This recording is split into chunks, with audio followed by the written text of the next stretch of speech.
사랑하는 성도 여러분, 성경 묵상 시간입니다. 오늘은 레위기 26장과 27장을 읽으며 기도문으로 시편 43편을 함께 읽게 됩니다. 레위기의 내용을 살펴보면 26장은 축복과 저주에 관한, 27장은 서원에 관한 규례의 내용이 나옵니다. 26장은 레위기에 나타난 모든 규례의 결론 부분입니다. 이 결론은 순종하는 자에 대한 축복과 불순종하는 자에 대한 저주로 언급됩니다. 결국 26장에 나타난 교훈은 말씀에 대한 인간의 태도 여하에 따라 축복과 저주의 두 길이 나타난다는 것을 말해줍니다. 특히 26장은 하나님 말씀에 대한 백성들의 온전한 순종을 교훈하고 있습니다.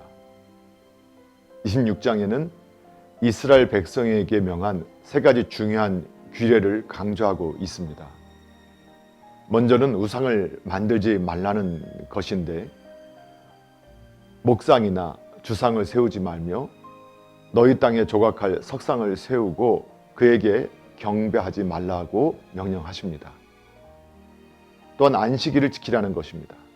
하나님께서 세상을 창조하신 후 안식하신 것을 기억하면서 거룩한 날로 구별하여 지키라고 명령하십니다. 또 한 가지, 하나님의 성소를 공경하라는 것입니다.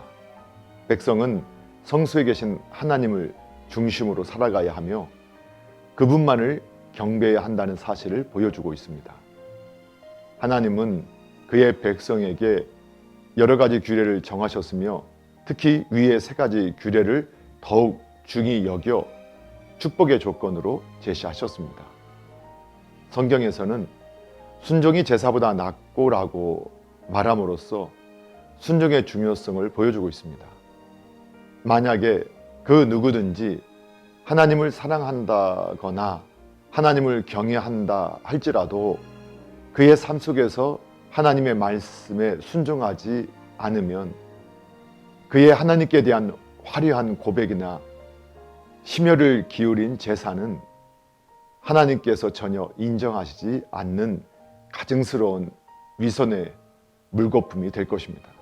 왜냐하면 순종의 마음이야말로 하나님께 대한 사랑과 경외의 마음을 입증하는 증거가 되기 때문입니다. 26장은 레위기 전체 규례의 결론이며 27장은 레위기 전체의 부록이라 할 수 있습니다. 특히 26장에 언급된 서원에 관한 규례는 하나님께 대한 인간의 자발적인 헌신에 관한 내용입니다. 그러므로 서원을 하였을 경우에는 양심적으로 성실하게 지켜야만 했습니다.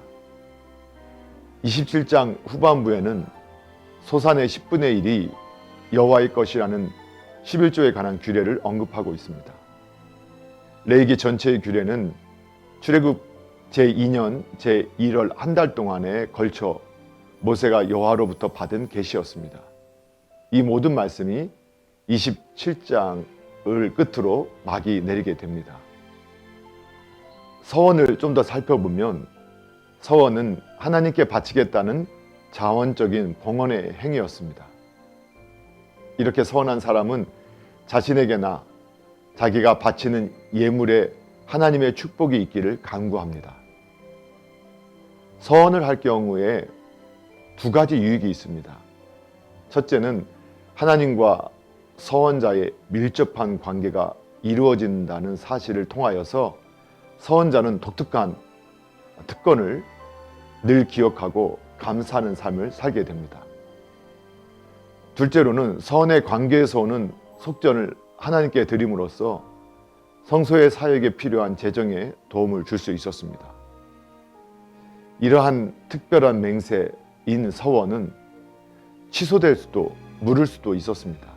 이 경우에는 5분의 1을 더하여 속전을 내야 했는데 하나님은 무리한 요구를 원하시지 않습니다. 감당할 수 없을 경우에는 비록 서원했다 하더라도 하나님께서는 긍휼을 베풀어 속할 기회를 주시는 것이었습니다. 그러나 자신의 행위에 대해서는 책임을 느끼도록 하기 위해 5분의 1의 배상금을 더 내도록 규정하셨습니다. 하나님의 용서가 곁에 있다고 해서 우리의 행위를 적당히 넘길 수는 없습니다. 자신의 행동에 책임을 지는 신앙은 하나님의 마음을 기쁘게 하는 아름다운 신앙입니다. 사랑하는 성도 여러분, 교회된 성도로서 하나님의 마음을 알고 그분의 뜻에 순종하여 예수님을 깊이 닮아감으로 주님과 동행하는 복된 삶 되기를 주님의 이름으로 축복합니다. 할렐루야.